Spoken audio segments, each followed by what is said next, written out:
Bonjour à vous, je suis Sa Majesté Fosonquin, Solefac de Simon,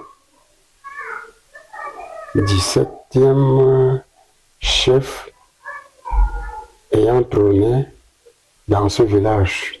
Alors, Bantengla est situé dans la région de l'Ouest, Cameroun, département de la Menoie, arrondissement de Nkoni. Bantengla est limité au nord par le village Ntsengfu, Ntsengbe, Fokamezo. Au sud, c'est par Baletet.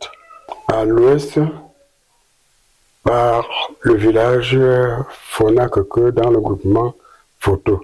Nkelen, tout la maison. À l'est, c'est plutôt Fokamezo et puis Balefok. Oui, ce village connaît une existence d'environ 600 ans. S'agissant de la superficie du village Bantengla, nous pouvons dire qu'elle est estimée à... Puisqu'il y a d'abord du sud au nord, on a 15 km à parcourir à vol d'oiseau. Et d'ouest, est, on a autour de 9 km également, qui, à ce jour, la dite population est estimée à 40 000 habitants, 40 000 âmes, répartis dans 17 quartiers, à la tête de laquelle un chef de quartier, qui sont les collaborateurs de votre humble serviteur qui s'adresse à vous en ce moment-ci. Donc, nous allons commencer par le siège, c'est-à-dire celui-là, suivi de Atfozon, Zm, Azm, de Nveni, Atchenken, Nzengbing, Mensenko, Sa Fonan, Sa Wambaso, Sa Kamtop, Sa Pofa, Ntengasa, Ndwotan, Ndana, Mengsi, Letiet et Ntsenglia. Ce village est l'un des très vieux villages de la Menoie, dont les origines partent du sud-ouest. Les fondateurs sont partis d'Outre-Mungo pour se retrouver du côté de l'est. Une fois arrivés du côté de l'est, au lieu de descendre vers le Vouri, ils ont plutôt longé, comme ils étaient des chasseurs, et ils ne poursuivaient que la zone gibois, où il y a suffisamment de gibier. Et c'est pourquoi ils ont longé le fleuve Nkam. À ce niveau, au niveau du Nkam, ils y ont fait 3 escales. La première escale dans le Nkam s'est faite dans un village, dans un lieu qu'on appelle Banwa. En fait, Wa veut dire l'huile de palme. Et ils sont arrivés à ce niveau où les gens produisaient énormément l'huile de palme. Ils ont fait escale là-bas et La deuxième étape de leur escale dans le Hong-Kong s'est faite à Bana. La troisième étape s'est faite à Fonjomukwe. De Fonjomukwe, ils se sont retrouvés dans l'autre versant, puisque Fonjomukwe, vous savez que Fonjomukwe est perché sur les hautes montagnes. Et quand ils se sont retrouvés dans l'autre versant, ils se sont arrêtés un peu à Sonken, dans le village Sonken. Donc c'était là du côté de Bamendou. Et après, ils ont progressé pour d'abord aller établir la première chefferie Bantangla, non loin de la forêt sacrée de Manglepé, à Bafou, à l'intérieur de Bafou. Et comme c'était à la période où vraiment tumultueuse, où il y avait des guerres tribales, l'extension, les convoitises, les chefs qui essayaient vraiment d'étendre leur zone de prédilection. Alors, dans ce désordre, et stratégiquement parlant, les chefs Bantangla ont ramené la chefferie sur le site où elle se trouve aujourd'hui et renvoyé le quartier général du village à Andossé. Et c'est là où, chaque fois qu'il y avait des attaques, ils subissaient des attaques, ils contre-attaquaient. Alors, c'est lorsque les premiers colons blancs sont arrivés, ils ont arrêté l'émigration et les mouvements dont je vous parle là. Le village a connu 2 dynasties. Donc, voilà, il y a Tembousso, il y a Tessolomon, Nkonkla. Vous savez que notre histoire, le début a été très difficile parce que c'est souvent, ce n'est pas une histoire qui a été écrite. Elle était vraiment dominée par l'oralité. Ça se racontait de bouche à oreille. Si bien que nous pouvons reconnaître que s'il y a quelques petites déformations, c'est parce que quand on a affaire à l'oralité, les paroles s'envolent comme le dit la sagesse, et les écrits demeurent. C'est quand vraiment je peux vous dire simplement que l'histoire écrite de ce village partirait plutôt de mon règne. Les quelques bribes de ce que je vous conte ici est le résultat des recherches que j'ai menées quand j'étais à l'école normale. Mon professeur d'histoire régio, un boulot, par curiosité, quand on leur avait révélé que moi je suis chef traditionnel à l'Ouest, il m'a conseillé de faire des recherches sur ma chefferie c'est-à-dire de choisir ce sujet pour maintenant le défendre devant un jury au terme de notre formation à l'école normale. Si bien que pour m'encourager à ces recherches, il m'a doté d'une somme de 300 000 francs à l'époque, qui équivaudrait à ce jour à plus de 3 millions de francs. Alors je lui suis particulièrement reconnaissant.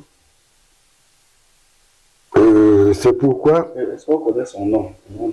Oui, il s'appelait Mfou Eli. Il était de la zone du pays Moulou. Jusque j'ai fait l'école normale dans le centre. D'accord. Bon, quand nous partons de la dynastie de Temboussa, après Temboussa, nous parlerons de Konkela. Il y a Temboussa, Fonkonkela, et Fontimbu, et Tendouafo, et Tessolemo, et Ndomo Laatia. Il faut là que les Allemands ont pendu. Alors, le pauvre Efangla a été victime d'une haute trahison de son voisin, le chef Bafou de l'époque, en la personne de Fokana Kanaan Akamakou. C'est que, comme il ne vivait pas en bon terme, puisqu'il a voulu étendre son règne au-delà des frontières c'est-à-dire diluer le village Bansengla dans son royaume. Alors, le chef Bansengla lui a tenu tête, et quand il a appris que il y a certaines personnes qui sont venues de Fontaine, c'est-à-dire il y avait le premier blanc, le premier colon qui est venu de la découverte de la région Bamileke. Comme ils sont entrés à l'ouest par Fontaine, par curiosité, Fokana Ier est allé à sa rencontre pour les découvrir. Et pendant son séjour à Fontaine, et par une malencontreuse coïncidence, sa chefferie a été incendiée, a pris feu, et lui, une fois de retour, il constate le désastre et il prend les bouts de bois calcinés qu'il rentre vers le colon allemand pour lui faire comprendre que pendant qu'il est venu le découvrir, pendant qu'il est venu à sa rencontre, ses ennemis et ceux qui ne veulent pas qu'il explore, que l'Allemand explore la zone qui est la leur, c'est-à-dire la suite, la poursuite de son avancée dans la région Bamileke. Ils sont restés incendiés sa chefferie. Les Allemands ont demandé quels sont les auteurs d'un tel coup. Alors, il a cité Bantana, il a cité Fokamezo, et il a cité photo parce que les chefs qu'ils ont pendus se trouvent être Fongela de Bansengla, Fonelo de photo, Fokamezo Tencho. Quant au chef Balévin, puisque comme le chef Bafou, sa couronne, il s'est détaché de Balévin, alors il a seulement demandé aux Allemands que les chefs qui ont été ainsi pendus, s'il continuait à dire qu'il ne va pas le libérer, à ce moment-là, il subira le même sort que les chefs qu'on a pendus là. Et alors, c'est ainsi que le chef Balévin a cédé donc au désir du chef Kana Ier. Et pourquoi est-ce que Balévin n'est pas devenu un village de Bafou comme les autres? Non, c'est Bafou qui s'est détaché de Balévin. Bafou n'existait même pas. Bafou s'est détaché de Balévin et Balévin lui a déclaré la guerre. Et quand il a eu cette occasion, il a demandé donc à Balévin que s'il ne le libère pas, à ce moment-là, il subira le même sort que les chefs qu'on a pendus là. D'accord. Mais il y a une petite particularité que je vous conterai par rapport au sort du chef Ngela, puisque ce monsieur est monté 7 fois sur l'échafaud avant de rendre l'âme. 7 fois. Et vous voyez quelle résistance. Et vous voyez comment vraiment Dieu n'avait pas décidé un tel sort à ce monsieur, mais quel que soit le cas, vous voyez la cruauté des Allemands de cette époque-là. Comment ils ont vraiment tellement fait souffrir que c'est à la 7e fois que le pauvre a rendu l'âme. C'est-à-dire, vous savez que chaque chef est autonome dans sa circonscription. Pour le cas de photo, on peut dire que Photo a plutôt ses propres raisons qui ont fait, c'est-à-dire comme il ne s'entend, il ne s'est pas entendu, il ne s'est pas aligné, à la volonté des Allemands, qu'il a subi ce sort. Oui, ce qui les rapproche, c'est qu'ils ont subi le même triste sort de la pendaison là, devant les Allemands. Puisque eux n'étaient pas les seuls à tenir tête aux Allemands. D'autres chefs de la contrée ont tenu tête comme ça. Et c'est ainsi que dès que vraiment ils réussissaient à mettre la main sur quelqu'un, ils passaient toujours par l'échafaud. Maintenant, nous remarquons que dans Photo, il y avait un village. Oui. Je ne sais pas si c'est vrai. Le village Balin. Balin qui, à l'origine, n'était pas de Photo, et qui est devenu Bafou plus tard. Balin. Oui. Je ne pense pas, puisque Balin est né hier. C'est le chef Kana. Et puis, le premier chef Balin, c'est un prince de Bafou. C'est un prince de Bafou. Balin n'a jamais été dans le groupement dans le groupement Photo. Il est plutôt à la frontière entre Bafou et Photo.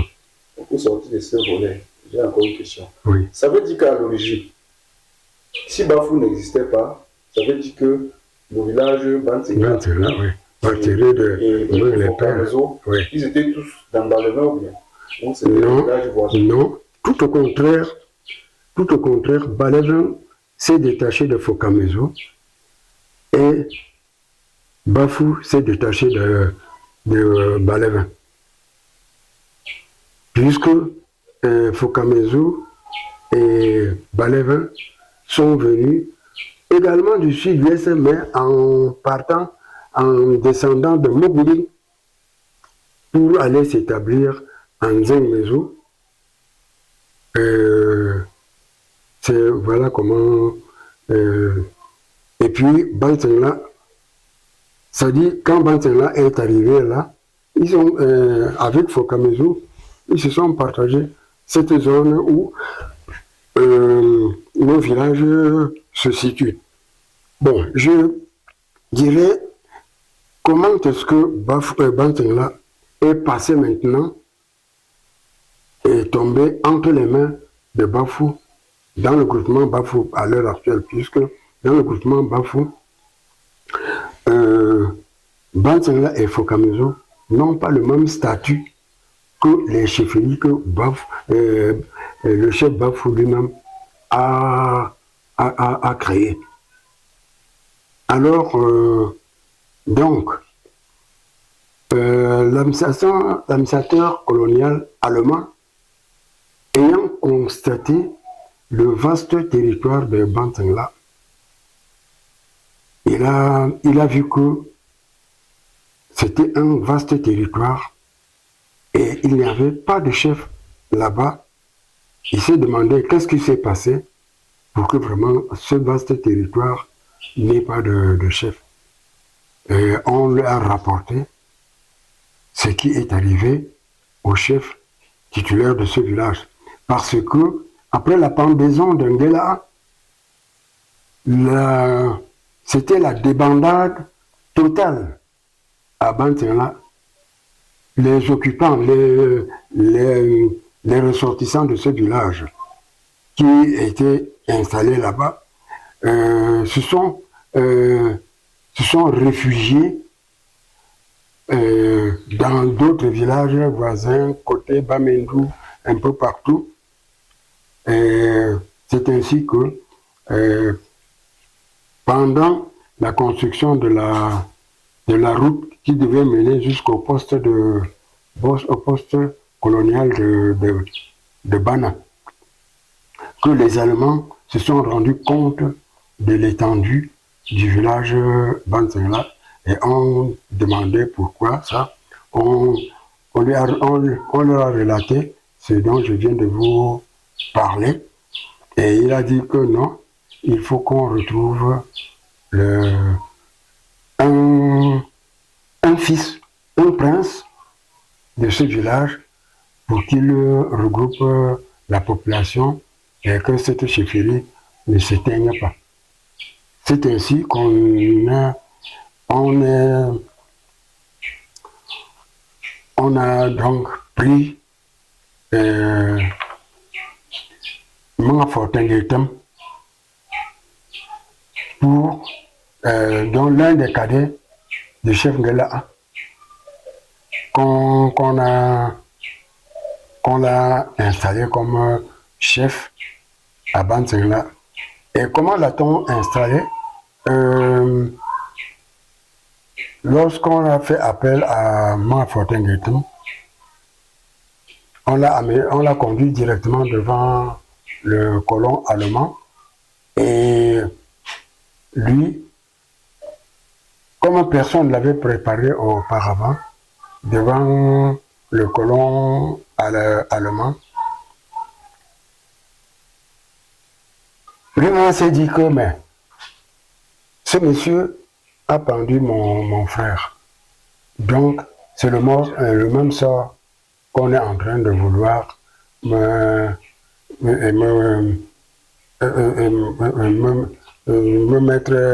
faire connaître ce triste sort. Et il a donc frémi Et le colon allemand a dit que non. S'il est un prince, si c'est le sang de la chefferie qui circule dans ses veines, il faudrait qu'on trouve quand même quelqu'un qui puisse vraiment le former sur le tas pour qu'on le réinstalle sur son trône. Ainsi, le chef Bafou a présenté donc ses bons offices pour l'encadrer et lui donner une formation sur le commandement. C'était toujours Fokana 1. C'était toujours Fokana 1, bien sûr. Alors, c'est ainsi qu'on le lui a confié. Et quand il a commencé cette éducation, malencontreusement, la Deuxième Guerre mondiale éclate. La coalition franco-britannique chasse les Allemands du Cameroun. C'est ainsi que le chef Bafou a profité de cette occasion pour confisquer la totalité de l'autonomie du chef Bantangla. Et d'où l'origine de la discorde qui est, puisque le chef Bantangla, les Bantangla devaient maintenant se révolter contre le chef Bafou et dire que jamais du tout ils ne peuvent pas passer de leur pleine souveraineté pour passer sous le joug du chef Bafou. C'est ça qui a fait que depuis lors et jusqu'à ce jour,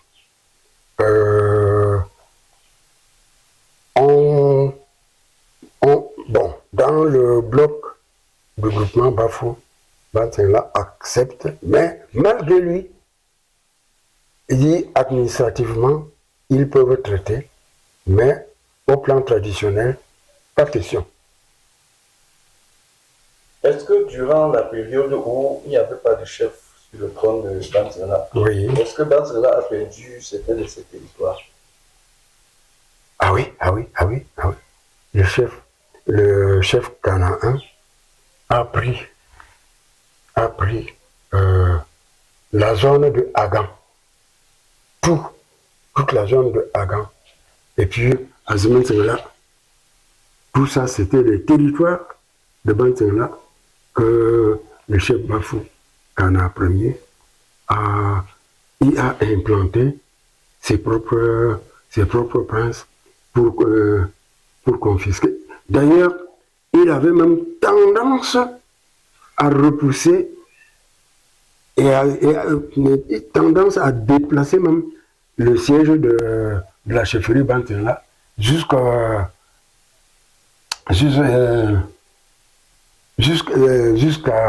Mulhou, Fou-Mulhou.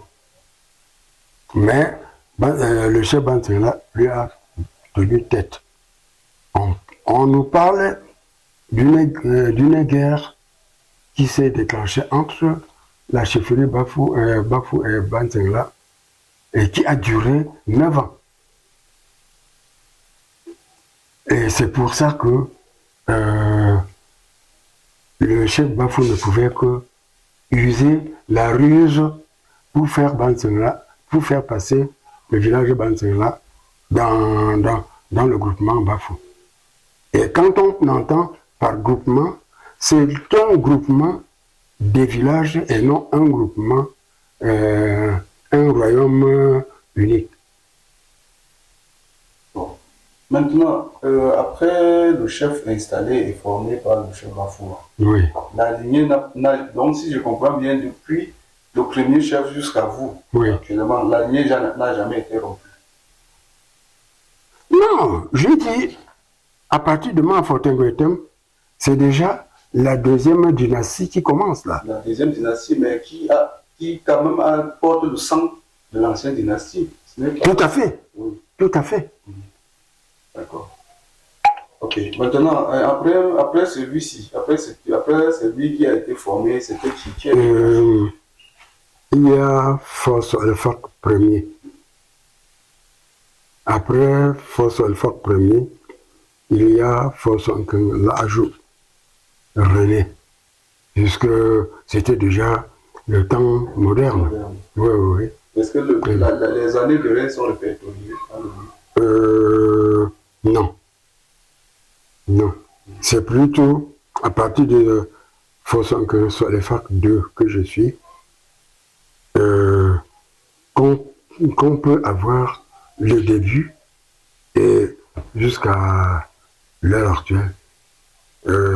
Donc, mon règne part de 1959 à ce jour. Est-ce qu'on peut maintenant savoir, pour entrer dans votre règne, est-ce qu'on peut connaître les circonstances au cours duquel votre père décède, et aussi les circonstances dans lesquelles vous-même vous avez succédé? Bien, je dis que ces querelles entre le chef Bantangla et le chef Bafou ont fait que, à la veille de la fête de l'indépendance, que dis-je, à la veille de l'indépendance du Cameroun, il y a eu du désordre. Les troubles ont envahi toute la région de l'Ouest. Et dans ce cafouillage, les gens de l'entourage du chef Ngouajo de Bafou l'ont assassiné. Et l'élite Bafou a plutôt dit que, comme le chef Bafou ne s'entendait pas avec le chef Bantangla, ni avec le chef Fokamezou, on a pris ces deux chefs, on les a déportés en Bangou. Arrivé à Bangou, l'officier du jour, ils ont eu la malchance de tomber entre les mains d'un officier de la gendarmerie qui était originaire de Bafou, d'ailleurs d'Ontsangafou même.